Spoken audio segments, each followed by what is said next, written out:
For those who have careers that keep them out at sea for long periods of time, what is the creepiest thing you've seen out in the water? Creepiest thing I've seen has definitely been seeing myself and other crewmates lose our minds. On one particularly awful voyage, everything that could go wrong went wrong and we found ourselves without food, water, and sleep for a very unhealthy amount of time. It started off with auditory hallucinations. Ships are noisy, and when you're going crazy, you begin to think those noises are talking to you. I heard children laughing, a choir singing, and creepiest of all, a particular splash sounded like it was calling my name from the sea. Combine that with visual hallucinations and then things get really terrifying. I was convinced we were in the desert at one point with sand all around us and mountains in the distance. Another crew member freaked out and told us we were about to run into an apartment building. The creepiest thing I saw was an all-black flying pig with red eyes on the bow. I think the scariest though was when someone was convinced we lost part of our crew overboard. It turned into a massive, delirious argument over where everyone was even though we were all accounted for. That trip was brutal, and the captain put us all in a terrible situation due to sheer incompetence. Other than that, there was this one time I saw 3 gigantic ships in the distance with no lights and they did not show up on AIS. Suddenly they were gone. It was extremely creepy. How did that one kid at your school pass away? He had a brain tumor so started a fundraiser by running a marathon with his bald head. Crazy guy. Raised $80K for cancer treatment of others since he wasn't going to survive anyway. He told people to not donate cash because he liked gambling too much, but since he was a funny guy people were like fuck it, do it. So he did, turned around $300 into $4,000 and told everyone he'd rather have some more luck with health. He bought his first car with that $4,000, he was gonna give it to his brother. I think someone was listening when he asked for more luck with his health, because the treatment turned out to be successful and he survived cancer. There was pretty much a 0% chance, but doctors said it probably had something to do with him training for / running the marathon. He crashed his first car 3 months later coming home after losing $300 at the casino and didn't survive. What's the worst I hate to break it to you moment you had with someone?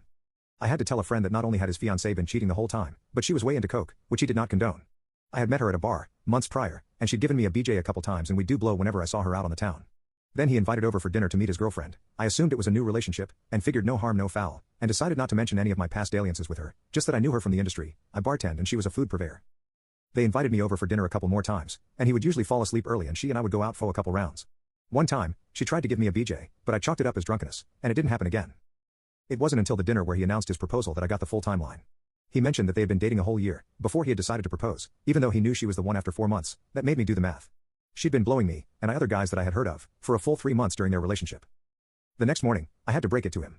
When he broke it off, she admitted she had a BF in NYC, that she stayed with for her 3-day every other week business trips. What did the weird kid in your school do that you'll never forget? Poor kid was tormented all the time by bullies and the cool kids. We were in woodshop one day, and there were 2 bullies, of a larger group, in the class with me and this kid. They were talking one day about getting a bunch of pills of some kind, but they couldn't find any. The weird kid spoke up and asked what they were looking for. I don't recall the reply, something to do with raving. This was the 90s. Weird kid comes in the next day with what they asked for, and as the transaction was made there seemed to be genuine gratitude / respect coming from the bullies towards this kid for the first time. Of course one of them threw a fake punch to make the kid flinch anyway, because of course they did. About an hour later, those 2 kids are seen waddling out to the parking lot, crapping themselves the whole way. Weird kid said he put his X-Acto knife to work the previous night, had shaved down a bunch of colon cleanse tablets into similar appearing pills the bullies were all too happy to pay for and consume. For the rest of high school, no one messed with this kid. What is the biggest / longest secret you've kept? When my mother-in-law was in hospice and dying, we had gotten the call that her last rites were being read to her and we should come because it was very close.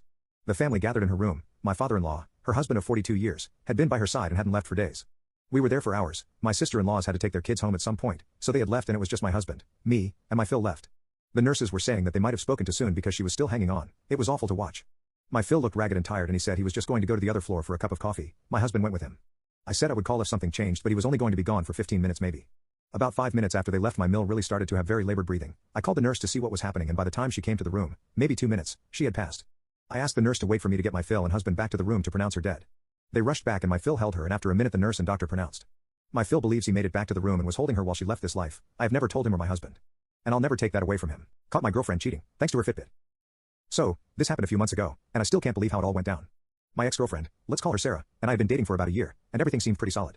We both had Fitbits and would sometimes sync up for friendly step challenges, just to keep each other motivated. One night, Sarah told me she was going out with her friends for a girls' night. No big deal, right? I figured I'd stay in and binge some Netflix. Around 10 p.m., I texted her just to check in and ask how her night was going. She replied a little later, saying she was having fun but probably wouldn't be out too late because she was exhausted. Here's where it gets wild. Later that night, I couldn't sleep, so I decided to check my Fitbit stats, and I noticed that Sarah had logged a crazy amount of activity between 1 a.m. and 2 a.m. I'm talking like, thousands of steps, which was odd because she said she was tired and going home. Curious, I shot her a text the next morning asking how her night was. She told me she went home early and passed out.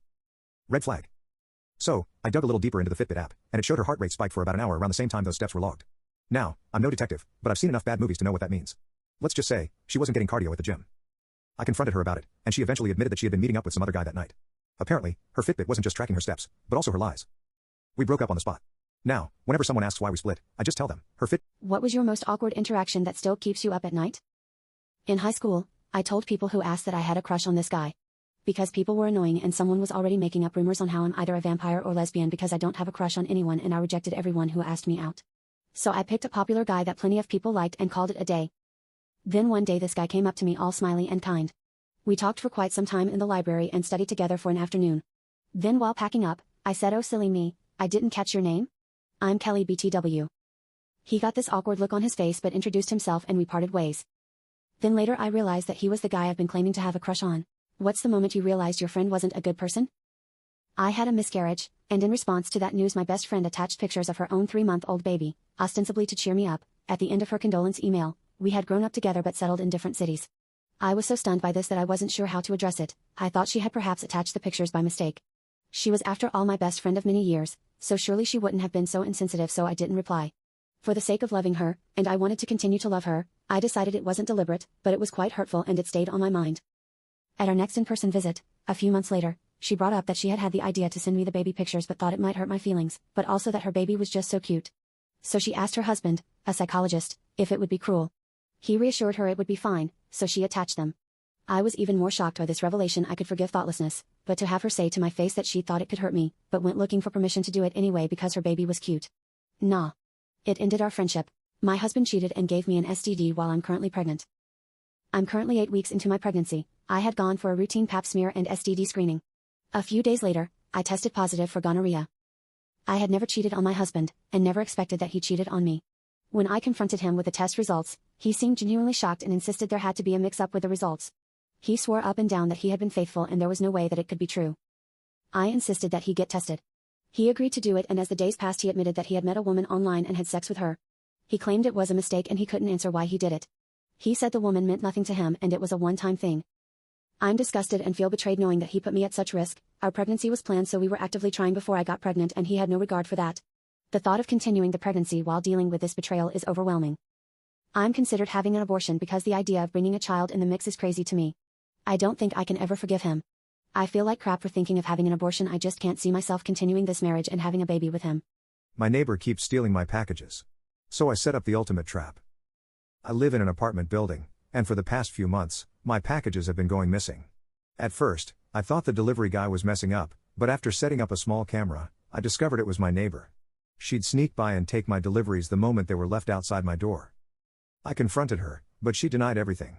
So, I decided to get a little creative. I ordered a fake package, filled it with glitter and a stink bomb. When it arrived, I waited. And, sure enough, she grabbed it within minutes.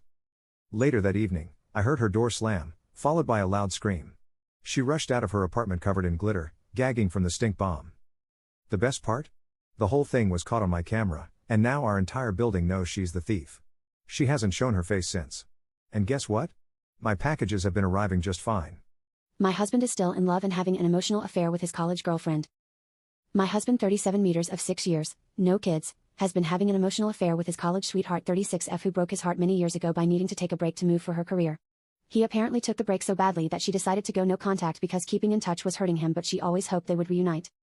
According to the text I read, he forced himself to move on and married me, but he isn't happy. I know now that I am someone he settled for. Essentially unprovoked, he texted that he never stopped loving her, he can't stop thinking about her, that he always wanted to reach out to her but thought she had moved on. That he was trying to figure out a way to visit her but his wife would kill him if she found out. There was nothing sexually suggestive in the text, which kind of hurts even more for some reason. She said she never stopped loving him either but wouldn't consider anything further until he was at least separated. He said that would be difficult because it would come as such a shock to his wife, me. I am shocked and devastated. Everything about those texts suggests that he wants to be with this woman. She has no kids and never been married. I don't know what to do. Is it fair for me to be annoyed that my boyfriend is letting his girl best friend stay overnight? I've been with my boyfriend for nearly 2 years, and recently, he messaged me asking if his female friend could stay at his place overnight next month. She's a lovely girl, and she has a boyfriend too. I replied, "Would you be fine with my guy friends crashing at mine?" His response was, "As long as they're not dodgy, I've lived with her for 2 years."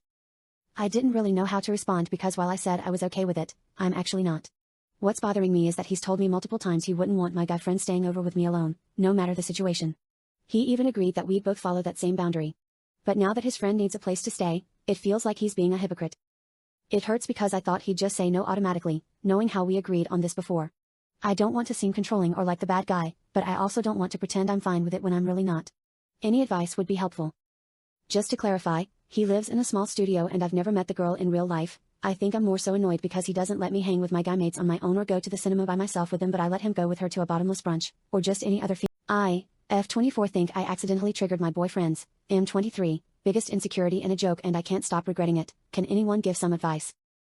Yesterday when I was at the shop with my boyfriend, when I was trying to pay for our stuff, he kept picking things up and the woman at the till said, "Quick, you better pay before he picks anything else up," and I joked back, "Yeah, it's where all my money goes," just as a joke and without even thinking. Now here's the issue, my boyfriend doesn't work. It's never been an issue for us and I don't mind picking up the slack because I know he cannot work for a number of reasons, so this means sometimes I do put extra money down in our day-to-day life, and that's fine, and I'm actually alright with it because he looks after our dog and does extra bits instead. But when we got outside he said, "Please don't say something like that again in public," and I knew I messed up. I apologized and said it was a joke, and before the end of the day I apologized a few more times. Today I had stopped worrying a bit about it until I offered to buy something for him and he said, "I don't want to waste all your money." I reassured him it's not a waste and I'd always rather see him happy, and I view it as our money because we're partners. I still feel awful about it though. I really feel like I've messed up here and without thinking said something that is really gonna affect him. Please, some advice would be appreciated. I really feel awful over this.